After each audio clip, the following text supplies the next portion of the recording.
Hello, my name is Lauren Lovings Gomez, and I'm the curator at Wolf's. Welcome to Wolf's Online, and welcome to the Metamorphosis of an American Surrealist, an exhibition featuring Clarence Holbrook Carter. Carter was born at the turn of the last century and lived into his 90s, creating a wonderful, massive body of work. And so too for the staff at Wolf's, after a massive amount of work, we proudly present to you the fruits of our labor. As you will see, Carter's work, like the 20th century, evolved dramatically, and these great changes add another rich dimension to Clarence Holbrook Carter's terrific career. To introduce our exhibition and exhibition catalog is our dear friend and super art historian, Dr. Marianne Berardi. Hi, Lauren. So nice to be with you. And I thought that maybe we would just start with a work from the beginning of Carter's career, towards the beginning, and one from later in his career, and take a look at the incredible difference in visual vocabulary that he adopted. And I think what's rather interesting is that this person who came from Portsmouth, Ohio, really in a place where there wasn't very much culture, he somehow had this wonderful feeling for visual art from the beginning. And he used his experiences growing up in this very small river town in southern Ohio, all the people, all the landscapes. It's basically Appalachia. And especially the incredible floods that would occur, and derived this fascinating texture to his visual work that had to do with the tension between life and death and the nexus of everything that was in between it. And when you take a look at the early work, you think, well, where will this go? Will this just be more realism, drawing upon this profound experience of his growing up in this very loaded, rather emotional place? Or will he do something else with it? And on the screen right now, you can take a look at Cityscape of 1978, which shows these strange ovoid egg forms that seem to be radiating out from a core in sort of an urban environment that's very kind of nondescript. And this is actually demonstrative of the humongous range that Carter went through during the course of his very long life. He was a busy little bunny too. He worked for almost right up to the end of his life. He was well into his 90s when he died. And he went from this kind of American scene regionalism to a kind of almost mystical abstraction that relied upon this egg form. And what we're going to look at today is basically how he got from one place to the next. See the next slide. This is a really, I think, moving and important work in Carter's life. He did this. This is a work that he did later in his career, drawing upon an image that he created in the 1930s, 1937. It's called The Flood. And what this records is basically the kind of anxiety and fear that he had growing up in a river town where these amazing floods would periodically just swallow up the entire community. And he grew up in a not very wealthy family. His dad was a postal worker, for example. And when they had to, when these floods would happen, he would have to, grab the rest of his family and they'd have to run upstairs to avoid the floods. And a lot of times, a lot of people died in the community. So while this was, kind of the lifeblood of Portsmouth, it was also this incredibly dangerous thing that would happen periodically. And I love this image because I think it captures sort of the fact that these two women are obviously rooted to this place you take a look at the tilt of the frame in, this balcony or whatever it is they're standing on, and it creates a kind of off-kilter anxiety, wariness. They're looking out. Are they waiting for someone to come home? Are they in mourning? I mean, because if you take a look at the fabrics, the wind is blowing them. They're completely covered with garments that are being buffeted by the wind. And you could see by their bodies that one is a younger woman, probably the daughter of the older woman, who's a heavier woman, and seems to be more resigned in terms of her body language to what she's actually taking a look at. Carter admitted as a young man that he was, relatively obsessed with the idea of death and the tension between life and death because he saw so much of it. And when he was just 14 years old, his dad walked into his room and had a massive stroke and fell down on him and died. And he also had two little sisters who basically, they're little infants, and they also died in an epidemic. And so all this stuff sort of swirling around him, you think, well, would this have made him, I don't know, just an incredibly anxious person or kind of a stymied person? But it was almost the opposite. I mean, he just sort of seemed to have mustered all of this experience and channeled into his art, and he just was just this incredibly energetic person who seemed to always be making something out of happy things and out of disastrous things, but he was always interested in that, trying to establish that equilibrium that everybody struggles with in life. So I think this painting is, or it's actually a print after a painting that he had made, is one of the hallmarks of his early career. But I wanted to show this because I think more than almost anything else, it gives you a picture of where he's from. And then as a young man, he had like just kind of, Saturday classes, Saturday art classes, but nothing that was really solid. But he was still making art nonetheless, and he would enter state fairs and win prizes and this kind of stuff. So he was encouraging himself as an artist, and he told his mom that he had, wanted to go to art school, and even though, his dad had passed and things were really tight, his mom allowed him, basically enabled him to go to school at the Cleveland Institute of Art, and he came up to Cleveland. And we basically studied with a lot of the major figures in the history of the Cleveland School. He studied with Henry Keller, Frank Wilcox, and Paul Travis. And from each of those people, he acquired very important tools going forward as a painter. With Keller, he was open to a wide variety of styles because Keller was a huge advocate of, more contemporary trends. So don't just look backwards or forward.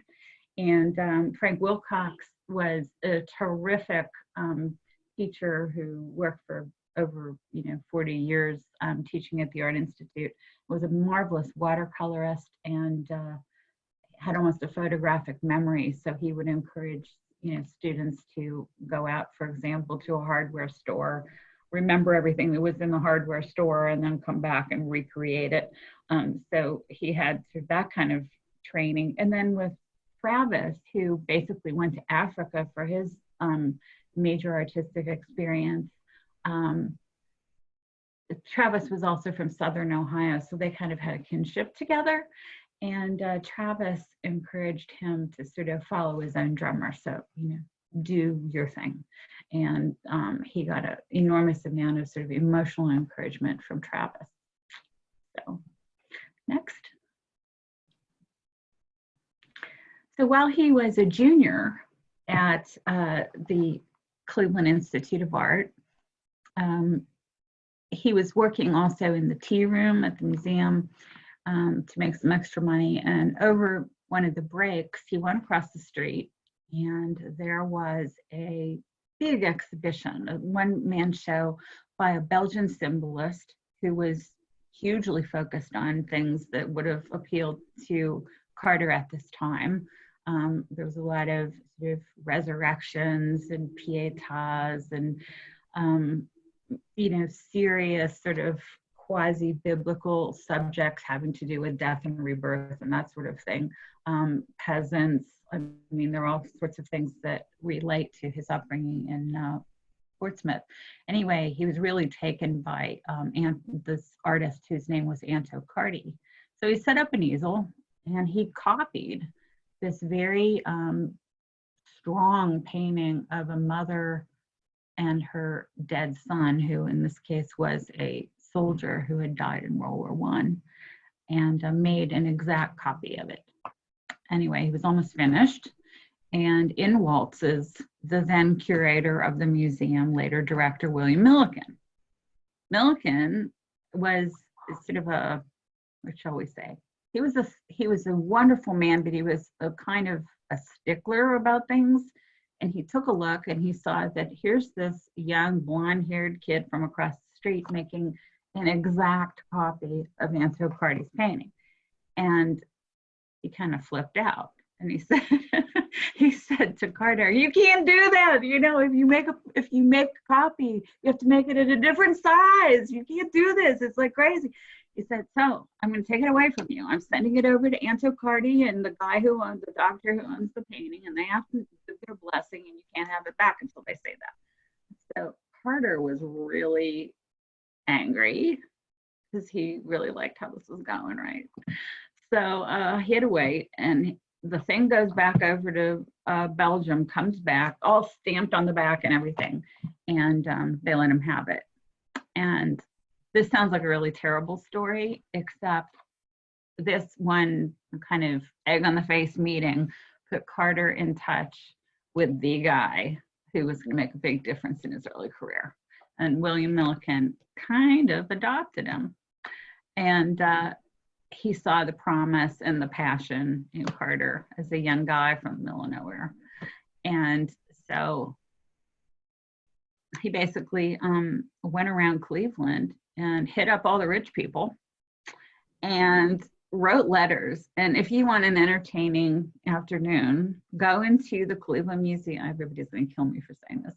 Go into the Cleveland Museum archives when we don't have COVID and read the letters in the archive, because it's all these letters that Millikan sat down and wrote to all these people saying, "Give me $25 for this talented guy." Put it all together and basically afforded Carter to have 2 years in Europe to really understand the history of Western art. And it was a truly amazing thing. So he became the golden boy after this huge, artistic faux pas at the beginning. So anyway, on the left, you can see Carter's copy of Anto Cardi's Pietà and his copy of Millikan at the World's Fair in Chicago in 1940. But I thought you'd like to see the Millikan portrait, among other things, because if you know the history of surrealism, you see this guy in what looks kind of like a bowler / fedora in this profile. It really has a whole lot to do, at least to my eye, with some of the surrealist paintings of somebody like Magritte, another Belgian, just like Anto Cardi. Okay, we'll have the next slide. I got all involved in The Lady of Shalott, so that's why I'm talking so much about this one. But anyway, The Lady of Shalott was a painting that Carter had done in 1927, shortly before he graduated. And what the story behind this one is basically that here's this huge painting. I mean, it's a very long, almost life-size painting of a woman on her back. And I realized when I had seen this painting the first time that basically I couldn't think of a single Cleveland school artist that this could be related to. And that's which sent me on my journeys to go try to figure out who he was looking at. Anyway, here we're putting it next to the Pietà so that you can see that ultimately Anto Cardi's Pietà was the source for The Lady of Shalott. And, he was basically influenced by listening to the radio. He heard someone reading Alfred Lord Tennyson's poem of The Lady of Shalott, who, of course, was shut up in this tower. And the story goes that, she wasn't allowed to go out, but she noticed this really handsome knight. And of course, because she fell in love, she was going to go out of the tower and risk being, killed by the curse that was put upon her. And what's wonderful about this painting, I think, is that you can see he's starting to find his own way, his own kind of symbolic language. And I call attention to something like, look at the stars in the sky, and then you have similar sort of twinkles in the landscape, in the little morning glories that are down there all around her. This dead body, but nonetheless, there's signs of hope. And then around the head of the Lady of Shalott, you'll see this almost like an aura. And I mean, one could truly argue this is the beginning of his decision or his feeling for creating a visual vocabulary in terms of pure abstract form that shows up later in these eggs or these ovoids that are sort of the symbol of life and positivity that he ends up with later in his career. Next, I just wanted you to see the overall painting so that you had a better feeling for it. And I think the heaviness of the drapery, this kind of shroud quality too, I believe it does derive from some of the surrealists such as Magritte. He used this type of abbreviated heavy fabric. There's a famous painting of two figures kissing where their heads are covered in this kind of shrouded material that he must have known about. Next. So Carter goes over to Europe thanks to William Millikan, and he falls absolutely in love with Italy. He starts out in Capri in the summer school that's being run by Hans Hofmann. Hans Hofmann had this wonderful gig where he would have these summer schools. He had some in the United States, in Provincetown. He had some on Capri, and people from all over the world would basically gravitate there. And he would have these rather, kind of Germanic, despite the fact that he was in Italy. It was like, kind of rigorous, kind of cubist kind of drawing. And it was a great place to be because in a place like Capri, or for this matter, here's Siena on the screen, there's a lot of, man-made architecture that's in a compressed space, stairs, buildings, volumes, planes, walls, all that kind of thing, which students could grapple with. And Carter, as a person, was somehow more sympathetic to forms that were very clean and smooth and precise. And while he said he didn't get very much out of Hofmann, I don't know whether he thought he was like Athena springing full blown from the brow of Zeus or something like that. But anyway, he didn't really say that he got that much from Hofmann. But if you look at Carter's work, I think there's no doubt that all of that kind of obsessive drawing with charcoal and rendering all these architectural forms that that Hofmann had as his standard exercise did make a huge impression on him. Anyway, he traveled around Italy. He went to North Africa. He went to Spain, Belgium, England, France, sometimes in the company of Millikan and Millikan's mom. By the way, Millikan had this Mercedes he used to drive around Europe with. He'd ship it over from Cleveland and then pop in, and then they'd drive around, so it'd be all very fancy. So Carter had that experience, and Millikan turned him on to Siena, and he said something like, Siena is an incredibly magical place. And inside this church that you see here was a painting that he really struggled to go take a look at by Matteo di Giovanni. And it basically is called Madonna of the Snows, and it's really wonderful. It has Madonna sitting there with the Christ child, and everybody's holding these snowballs, and then there are all these angels, and they're all holding snowballs, because I guess what had happened is there was a story that the Madonna had appeared on this one day, and when it snowed in August. So this was a feast day, and it was celebrated in all these paintings. And this one in particular was something that Milliken said you have to go take a look at. And so he had to really struggle to get in there to take a look at it. So he records this building in a number of pictures that come later. But I think there's something about the purity of these volumes and so forth that really affected him, and it shows up throughout his work, even in the egg paintings later on. Next. Here's a good example, actually. In this later work from 1985, he didn't go back to Italy at all. But it's hard not to see this as something that stems from that kind of experience he had. Next. When Carter came back to the United States, he had a lot of success. He had exhibitions. He also had work accepted and feted in the so-called May show at the Cleveland Museum, where local artists would exhibit and win prizes and so forth. And at this time, he was also experimenting a great deal with watercolor.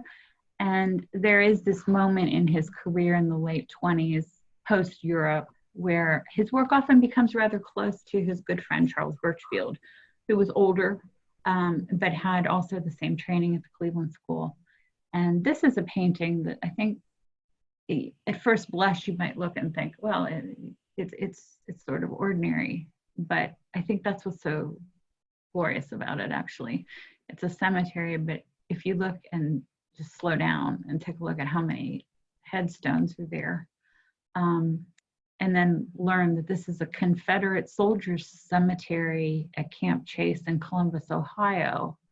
This represents something like 2,200 Confederate soldiers who were prisoners of war who died in this Union prisoner of war camp and never went home. So for Carter, that was something that really resonated. And I think the multiplication of the stones and the incredible pattern that he set up here is something that you start seeing in the later work too. There's just, he was such a good designer, and we'll see how that affected his later work as well. But almost from the beginning, he's able to take these forms and think back to what we just looked at in Europe, these very strong shapes and the syncopation of the placement of these shapes in the space, demarcating the space all the way back, has a very strong emotional quality.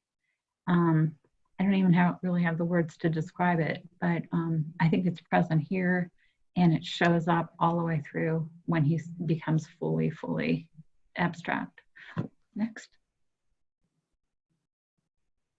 I think for anybody who is a fan of American scene painting, it's hard not to fall immediately in love with this picture.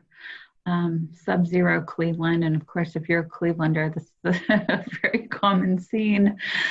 This is from 1939, and it's wonderful because it shows, again, how he's so interested in the manipulation of these planes and shapes and volumes. Think back to the Sienna painting. And here, though, the feature is not the grand, Tudor Arms Hotel in the background, but rather all of these jaunty angles for all of these, humble frame houses. And then it looks as though, the discarded door in the foreground. And here, I think it's interesting, too, that he's used a very, very reductive palette, very monochromatic.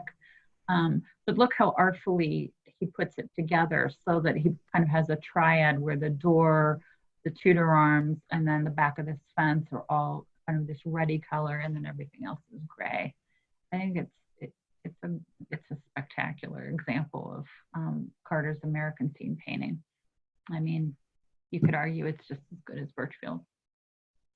Next. this is a scene, one of the scenes that Carter did of the circus. He was extremely interested in the circus that would come to town. It was a big deal in a place like Portsmouth, a small town like Portsmouth, because it was excitement. And this painting is one that I wanted to show because I think it shows how, yes, Carter was a regionalist, but with a twist.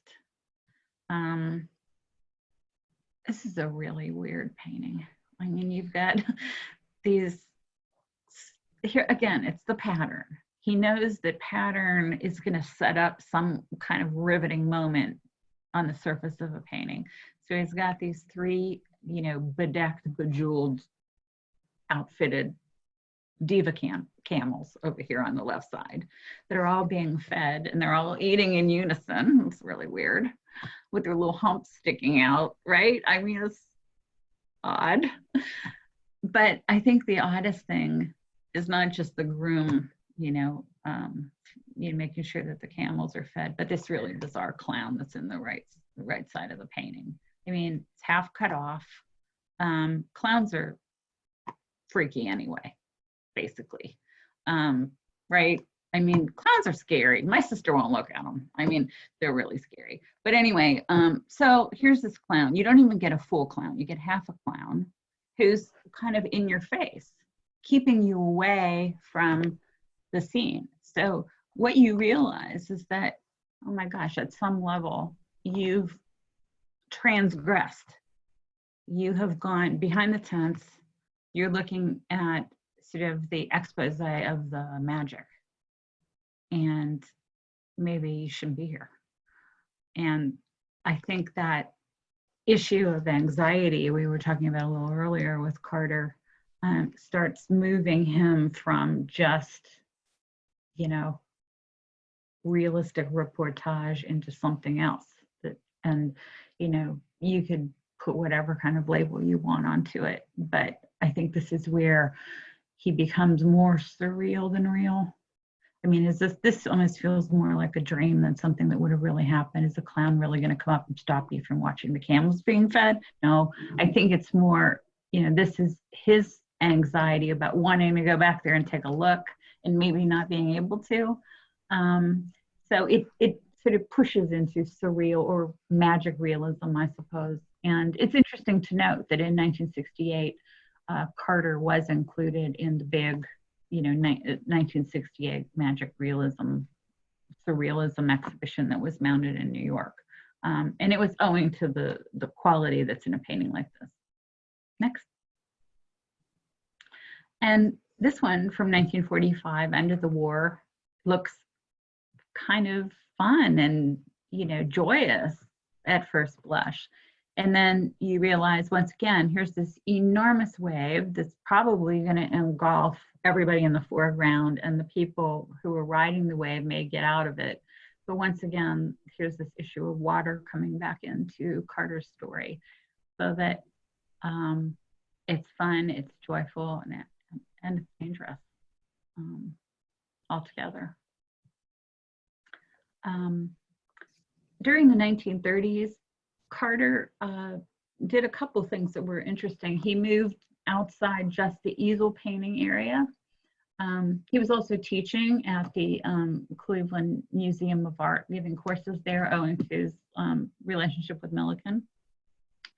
And he also got a couple of pretty prestigious Ohio mural projects. In Portsmouth, he did one for the post office where his dad used to work. And he also did some murals for the post office in Ravenna. And he, in addition to teaching in that, he also, for a year and a half, undertook a really daunting job. He was the director under the Works Progress Administration, part of the WPA. Basically worked on the Northeast Ohio area, and he was the director of that agency that would award money and projects to artists. And it was highly political, and he had loads of problems with people such as Kalman Kubini, who was the head of the printmaking society here, who was always fussing. He'd go out and he'd try to bite the hand that fed them, because he'd raise these demonstrations for more money to the artists when the government was basically giving them as much as they could. So he had to always, try to put down squelch all those kinds of things. And he was a very able administrator, juggling all those things. And one of the things that impressed me about his role was that he was very clear from the outset. I'm not just going to be an administrator 5 days a week.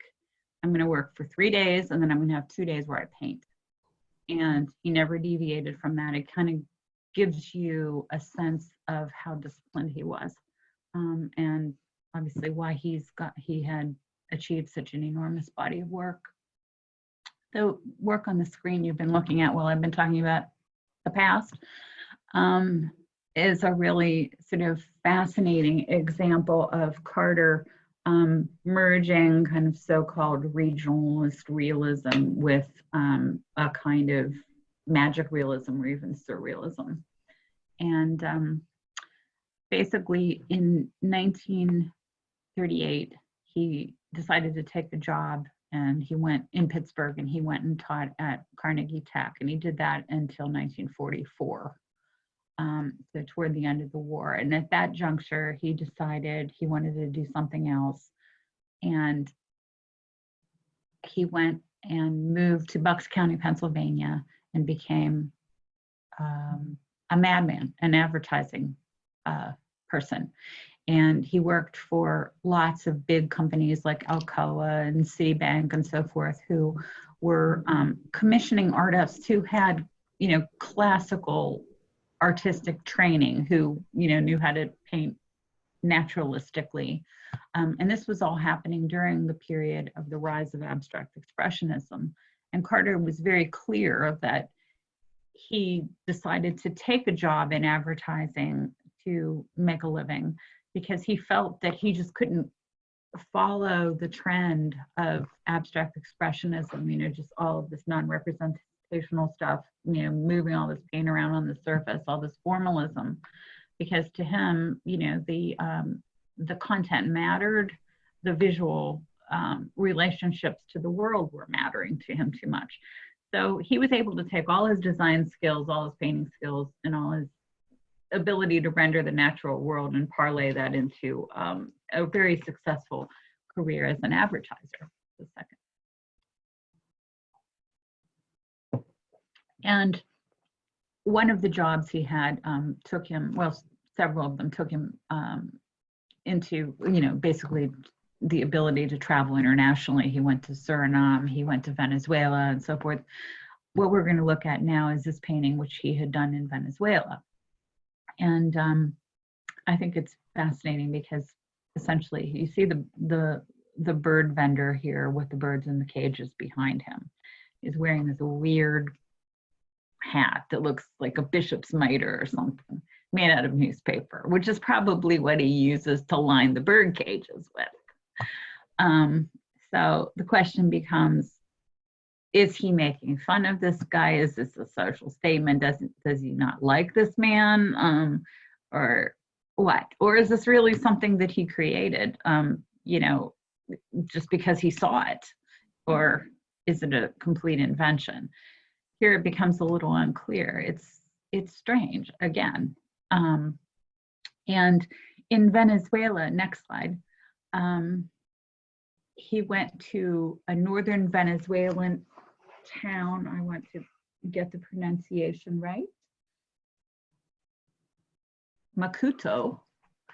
And he came into contact with Armando Reveron, whom you see here. Armando was a really important figure in 20th century Venezuelan art. He was kind of a precursor to arte povera, big influence on Latin American painting.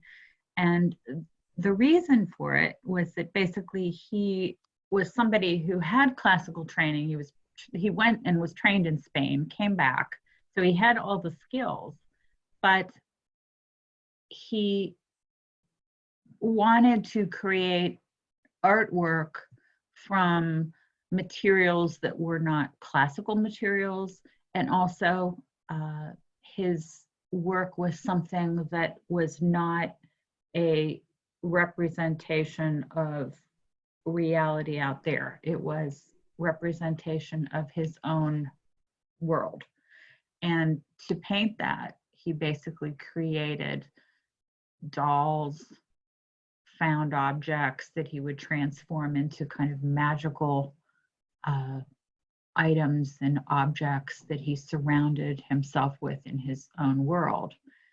Here is one of his dolls, which you see is almost like an automaton, the kind of thing that was represented by Dali and De Chirico and other surrealist figures, where it looks as though you're representing a person, but you're representing your idea of a person. And you can see here that it's kind of one doll superimposed on the lap of the other doll, and where does one start and where does the other one stop? And Armando Reveron had mental illness, and as you can see from the image of him, he divorced himself from society, lived in sort of this very primitive way with individual huts for, you know, the kitchen, the bedroom, the bathroom, the whatever. And he dressed kind of like what he conceived to be a primitive person, with all these talisman and everything. And Carter, I think it's so fascinating, was utterly transfixed by this person who decided that he was going to paint what he knew as his own reality. And he was enormously influential. What you see around his waist too, he would get driftwood, he would just pick it up along the shore and fashion it into things. And here it's like part of his clothing. He also painted with drift brushes that were created from driftwood. He didn't use traditional materials because everything had to be, you know, part of his own magical association of what his world was. And kind of getting down to the essences, whatever the essences were for him. And in 2007, actually, the Museum of Modern Art did a huge retrospective of Reveron's work in New York, and it was astonishing. They had, you know, even examples of the dolls and so forth that were in his house. And he was really sort of losing it toward the end in the 40s, which is exactly when Carter met him. It's really fascinating. Next. I wanted to show this painting because it looks at first blush again to be another American scene painting, but I think it's, you know, really like a surrealist painting. Outside the Limits, he made this into a print. The original painting he worked on for a really long time, 1938 to 1946, which coincides with the experience that he had you know, working as an ad man, and went to Venezuela. So if you look at this, I mean, it's a roadside fireworks stand that's outside of town. I mean, he writes about this. This is the kind of thing you would see outside of Portsmouth. It couldn't be inside the city limits because of all the, you know, the explosive potential of all the fireworks. The woman's back there who's manning the shop. She's sitting in this, or standing really in this kind of jerry-rigged structure. You can see her one daughter's on the other side because she's barefoot. And then you have these two clients, both of whom are women in fancier clothes, in white high heels, you know, shopping. And what's strange about it to me is that it seems as though this is something with the wind that's blowing and everything. It looks fragile. It looks as though this is something that's just going to collapse or snap shut, almost like a trap. And again, there's this anxiety about the image, that it could explode, it could collapse. It looks perfectly fine at first blush, but again, you don't have a feeling that this is a happy scene. And it takes a while to kind of dissect it to figure out what he's thinking about. It's life, but it could be death in a minute. Next.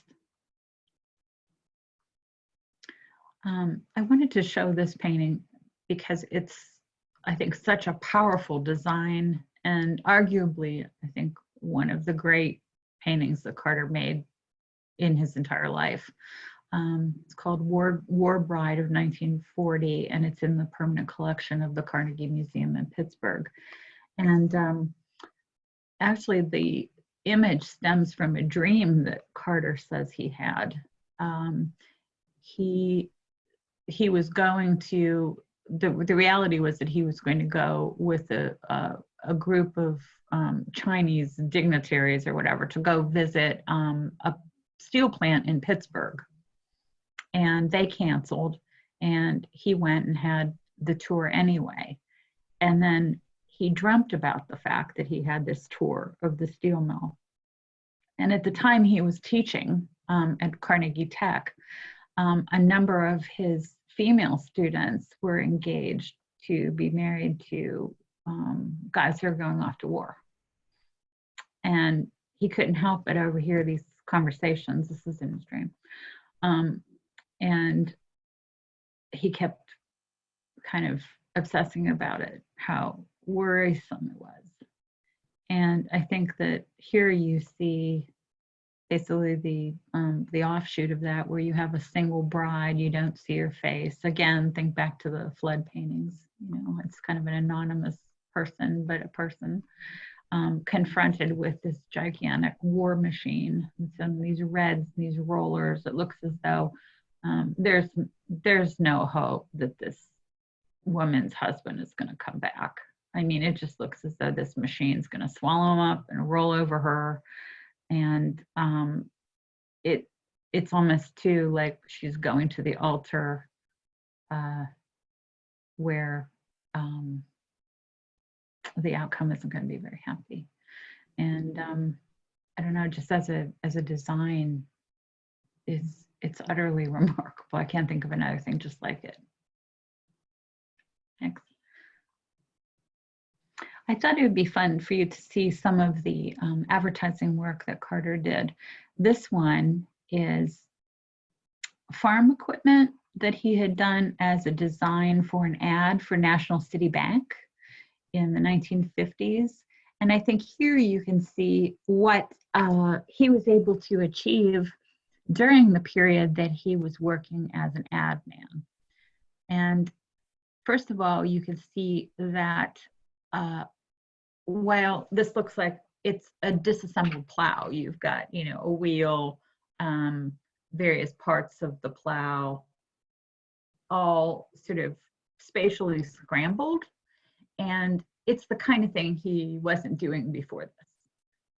And also, it's much more reductive in terms of detail, surface detail, and finish. It's very flat, very bright, but yet it still reads as a plow against a landscape.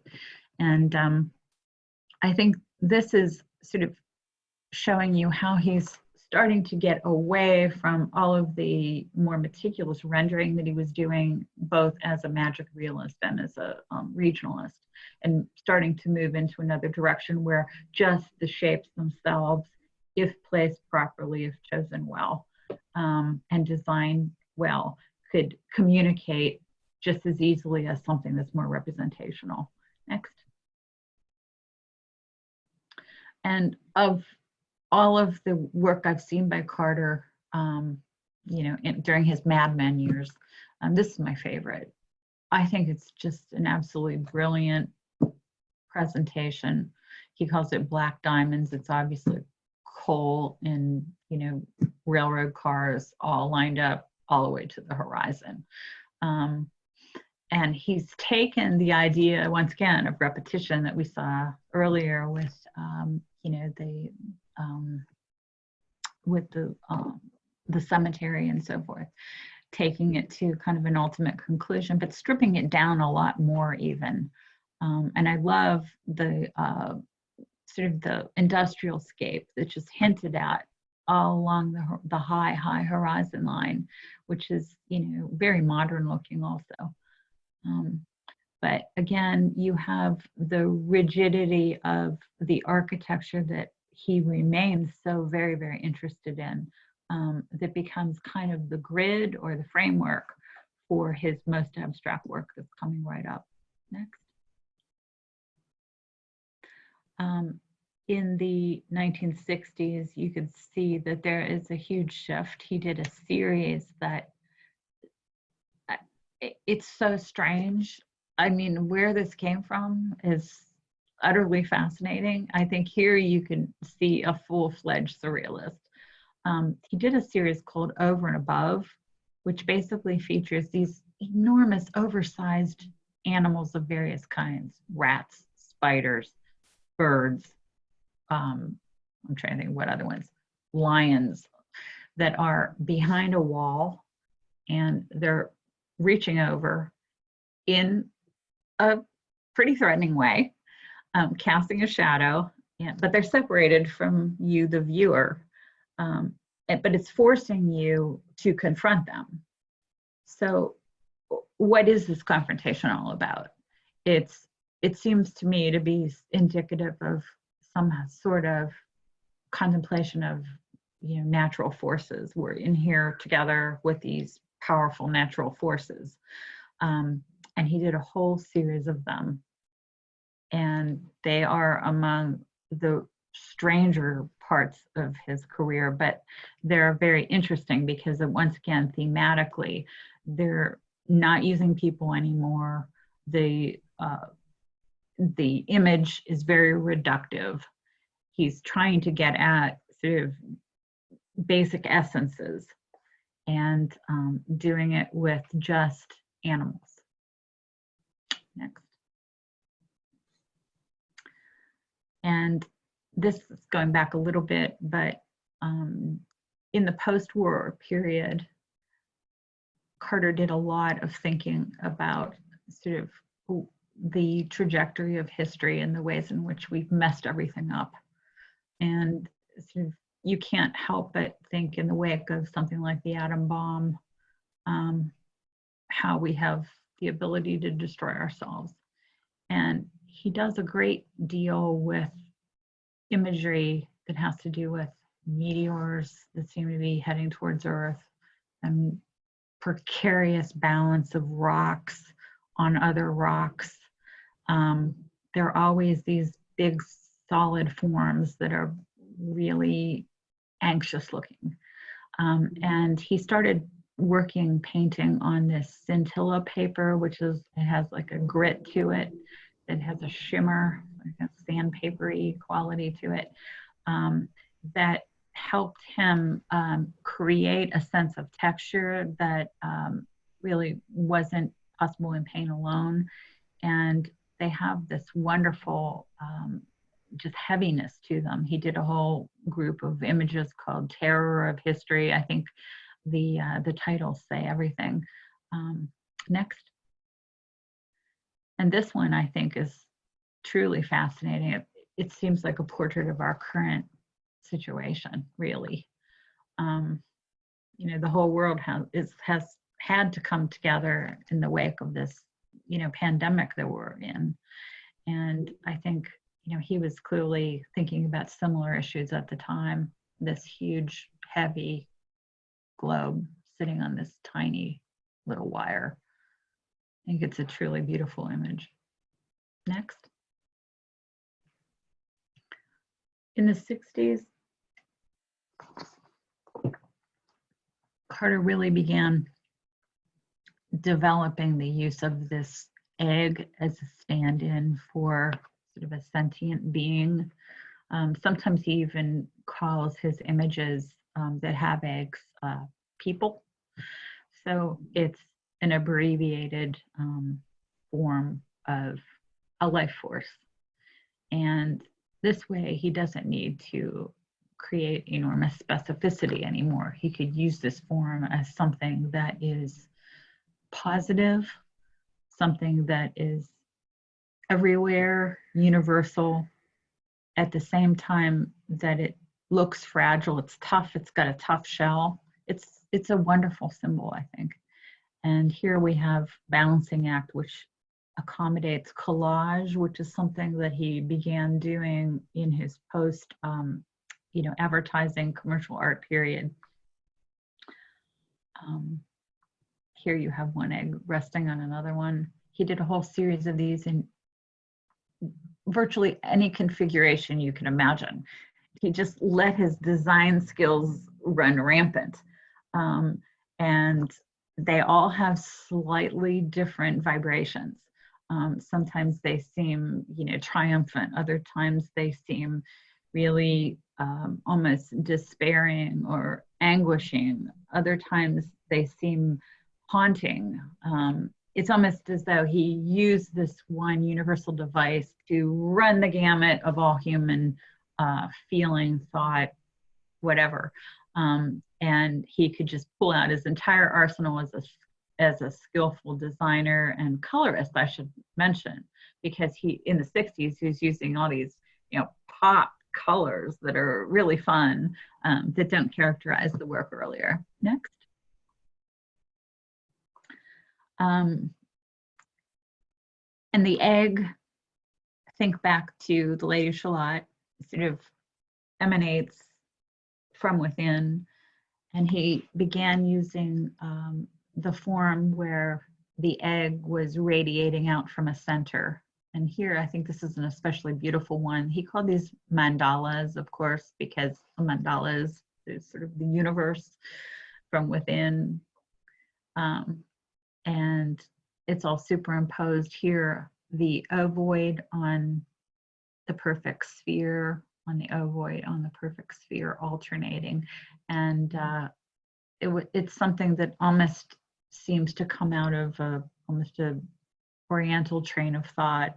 He did a whole slew of these, and in various colors and tones. They're very elegant and very, very peaceful. It's a very interesting period. Next. And the ovoids, I think you could see, are almost always oriented so that they seem to be rising up. The heavy part of the egg is always up, and the point is always facing down, so that they always seem to be ascending. And there was a group of works in enormous variety called transections. Transections literally means crossing over. And I chose this one to show you because I think it's in some ways one of the more literal ones to make the point.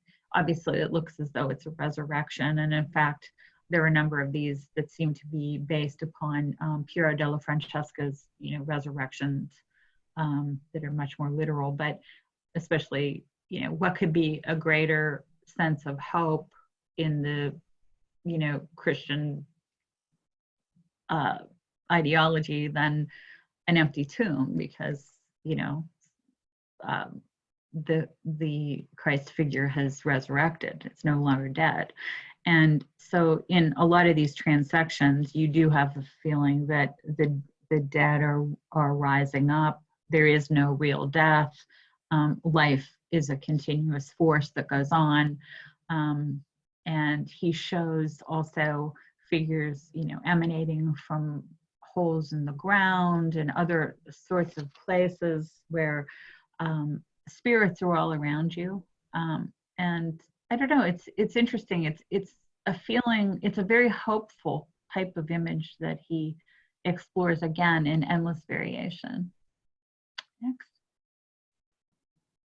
Here I think you can see, here are a couple other good examples with fault line where they're coming out of these eggs sort of seem to be emanating from dangerous looking fissures.